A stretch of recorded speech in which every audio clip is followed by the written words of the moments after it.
ઓ ભાભી, આજના ડિનરમાં શું બનાવું છે? કંઈ નહીં, તને જે યોગ્ય લાગે એ બનાવી દે.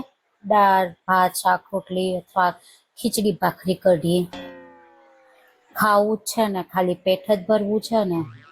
એવું નાખો ને કે પેટ ભરવા જ તમે કહો એ બનાવવું. તમે કહેશો મસ્ત મસ્ત બની આપે. રોજ રોજ એક ના એક વસ્તુ ખાઈને કંટાળી ગયા યાર.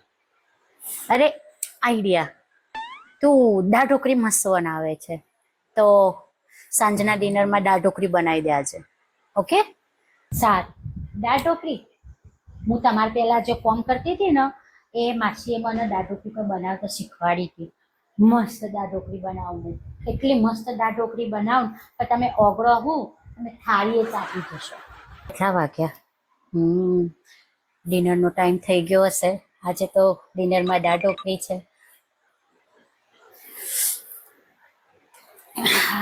થાકી ગયા. બહુ મસ્ત આવે છે. દાળ ઢોકળી બની છે? ના ભાભી, દાળ ઢોકળી તો નહીં બની આજે. એના માટે નથી બની. એ આપણે ઘઉંનો લોટ જોવો અને ઘઉંનો લોટ આપણા ઘેર પતી ગયો.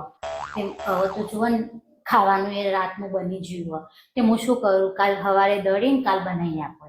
ચો સારું, કાલે જે બી જોવે એ બધી તૈયારી કરીને ડિનરમાં ફાઇનલ દાળ ઢોકળી જ જોઈએ કાલે. મને બહુ ઈચ્છા છે દાળ ઢોકળી ખાવાની. આજે તો દાળ ઢોકળી બની છે ને જમવામાં?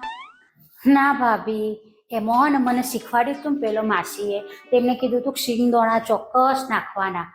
તો હવે શિંગદાણા વગર તો ચમનું બનાવું? લોટ તો દરાઈ ગયો હતો, પણ શિંગદાણા વગર ચમનું બનાવું? શિંગદાણા એટલા જરૂરી હતા તો લઈ આવતી ને બહાર જઈને. તમે તો કીધું તું તમારે એક પાર્સલ આવવાનું, ડિલિવરી આવવાની હતી, ઘેર રહેજે. મેં ક્યાં કીધું તું મારી ડિલિવરી આવવાની છે તો ઘરે રહેવાનું? નતું કીધું? સારું, અત્યારે તો ખાઈ લો જે બનાવ્યું હોય. સારું, મારે નથી જમવું. મને છે ને દાળ ઢોકળી જ ખાવી છે એકલી. એવું શું કરો, ખાઈ લો કે ભાભી. હું કાલ ચોક્કસ બનાવી દઉં. બસ પ્લીઝ હેડો કે પ્લીઝ.